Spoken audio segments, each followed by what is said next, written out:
आज हम डिस्कस करते हैं पीपीएससी का पास्ट पेपर, जिसमें आज हम डिस्कस करेंगे 2026 का जो पीपीएससी ने पास्ट पेपर जो पेपर कंडक्ट किया कंप्यूटर ऑपरेटर के लिए BS15 के लिए। ठीक है, उसमें जो पहला एमसीक्यूज है हमारे पास, फर्स्ट एमसीक्यूज उसने दिया है कि कंप्यूटर में हमारे पास जो डेड लॉक अकर होता है उनमें से इनमें से बेस्ट ऑप्शन है वो क्यों है। ठीक है, तो देखिएगा ऑप्शन नंबर डी में उसने कहा हुआ है जी सर्कुलर वेट।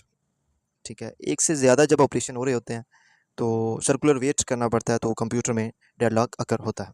ठीक है, नेक्स्ट सेकंड क्वेश्चन की तरफ चलते हैं। Android OS primary develop by Android OS को डेवलप किसने किया? तो एंड्रॉयड ओएस को डेवलप किया था गूगल ने। ठीक है, और ये डेवलप हुआ था 2003 में इसने डेवलप किया। ठीक है, और इसको रिलीज़ किया था 2008 में। 2008 में इसको रिलीज़ किया गया, 2003 में इसको डेवलप किया गया। एंड्रॉयड 1.0 ये मॉडल था जी। नेक्स्ट दूसरे एमसीक्यूज देख लेते हैं। माइक्रोसॉफ्ट, ठीक है, विंडो डेवलप की इसने। ओके, उसके बाद देखते हैं जी वर्चुअल। एप्पल और सैमसंग का आपको पता है जी, ये दोनों मोबाइल की कंपनीज हैं। Virtual memory primarily stored in virtual memory primarily store की जाती है हार्ड डिस्क में। ठीक है, रैम को हम टेक्निकल मेमोरी भी कहते हैं, टेक्निकल मेमोरी। ठीक है, रैम का दूसरा नाम है टेक्निकल मेमोरी। फोर्थ एमसीक्यू है जी stored program architecture concept first time given by. Stored program architecture first time जो कंसेप्ट देने वाले इंसान थे वो थे जी John von Neumann. John von Neumann ने पहली दफ़ा प्रोग्राम को स्टोर करने का कंसेप्ट दिया, और ये कंसेप्ट पेश किया गया 1945 में, 1945 में। ठीक है, जिसमें हमारे पास जो मेन कंपोनेंट थे, जो मेन कंपोनेंट नेक्स्ट एमसीक्यूज में भी पूछ सकता है, मेन कंपोनेंट्स थे वो चार थे। पहला था जी CPU, everybody know about it.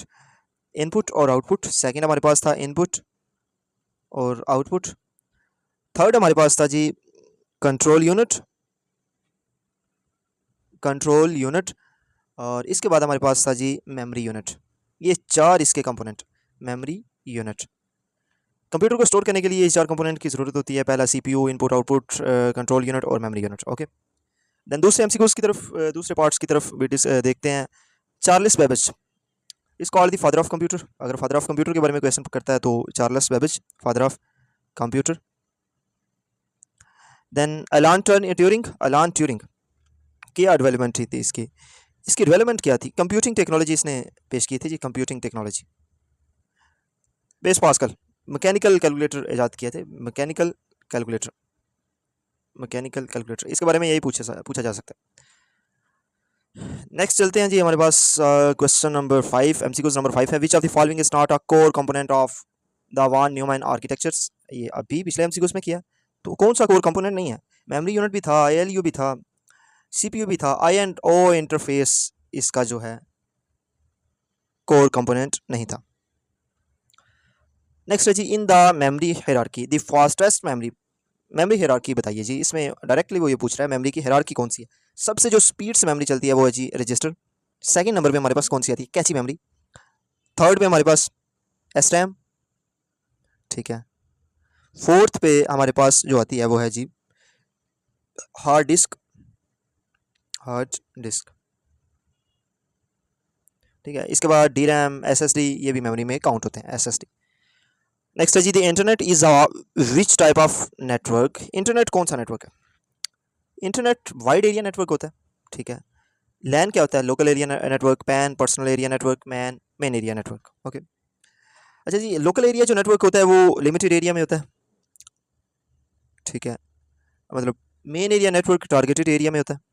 Pan personal very short range होती है इसकी। वाइड मतलब कंट्री लेवल की इसमें रेंज आ जाती है वैन में, जो कि इंटरनेट भी वैन में ही काम करता है वाइड एरिया नेटवर्क में। 8 MCQs है जी standard CD ROM storage capacity is.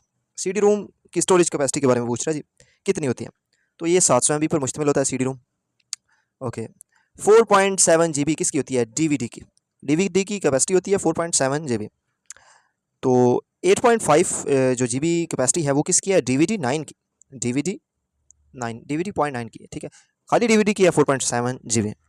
ठीक है। 1.44 MB ये किसकी कैपेसिटी है? ये है कैपेसिटी है जी फ्लॉपी डिस्क की। ये पूछ सकता है फ्लॉपी डिस्क की। Okay, what is the file extension of power point की फाइल एक्सटेंशन कौन सी है जी? Dot PPTX। ठीक है। डॉट PDF ये किसकी? MS एक्सेल की स्प्रेडशीट, MS एक्सेल स्प्रेडशीट की एक्सटेंशन है। डॉट DOCX डॉक्स, ठीक है। MS वर्ड की है। X.XLSX ये है जी MS एक्सेल की। नेक्स्ट चलते हैं जी MCQ नंबर 10। The primary shortcut key use to repeat last action in Excel. Excel में जो लास्ट एक्शन होता है उसके लिए हम कौन सी शॉर्टकट की इस्तेमाल करते हैं? तो वो है जी हमारे पास F4, ठीक है। या फिर हम Ctrl+Y का इस्तेमाल भी करते हैं। F3 का इस्तेमाल हम डायलॉग बॉक्स को ओपन करने के लिए इस्तेमाल किया जाता है, ओपन डायलॉग बॉक्स, ठीक है। F2 का इस्तेमाल हमारे पास जो एक्टिव सेल होता है उसको एडिट करने के लिए इस्तेमाल किया जाता है। एक्टिव सेल को एडिट करने के लिए इस्तेमाल किया जाता है। ओके, चलते हैं F5 जो हमारे पास शॉर्टकट की है उसका इस्तेमाल किया जाता है जी रिफ्रेश करने के लिए, ठीक है। 11 number, if we want to go back on last action which key will be used. कौन सी की इस्तेमाल की जाती है जब हमने लास्ट एक्शन पे जाना होता है? तो Ctrl+Z इसको हम अंडो भी कहते हैं। लास्ट एक्शन में जाना जो रिसेंटली किया है, ठीक है, तो उसमें जाने के लिए हम Ctrl+Z का इस्तेमाल करते हैं। Ctrl+V पेस्ट करने के लिए इस्तेमाल किया जाता है। Ctrl+C कॉपी करने के लिए इस्तेमाल किया जाता है। Ctrl+A सेलेक्ट ऑल करने के लिए इस्तेमाल किया जाता है। नेक्स्ट देखिएगा 12 number, in which view header and footer are visible. कौन से व्यू में हेडर एंड फुटर वाज़े दिखाई देते हैं? प्रिंट लेआउट व्यू में, ऑप्शन नंबर जो भी है इसमें हेडर एंड फुटर वाज़े दिखते हैं, ठीक है। ऑनलाइन व्यू में हम देख सकते हैं जी डॉक्यूमेंट का स्ट्रक्चर, ठीक है। तो वेब जैसा कि वेब लेआउट व्यू ये शो करता है जी डिस्प्ले, वेबसाइट का डिस्प्ले, ठीक है। नेक्स्ट चलते हैं जी 13 पे, from which menu you can insert header and footer in Microsoft word. तो कौन से मेन्यू से आप हेडर एंड फुटर को इंसर्ट कर सकते हैं MS वर्ड में? तो इंसर्ट मेन्यू से ही हम इंसर्ट कर सकते हैं, ठीक है। 14 की तरफ चलते हैं। तो 14 जी which is the shortcut keys to start presentation from current slide, ठीक है।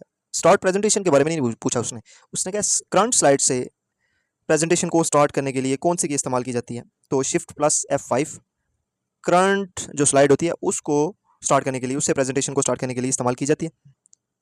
ओके, सिंपल अगर F5 अगर वो देगा तो वो ये शॉर्टकट की इस्तेमाल की जाती है बिगिनिंग से, स्टार्ट से स्टार्ट करने के लिए, बिगिनिंग से स्टार्ट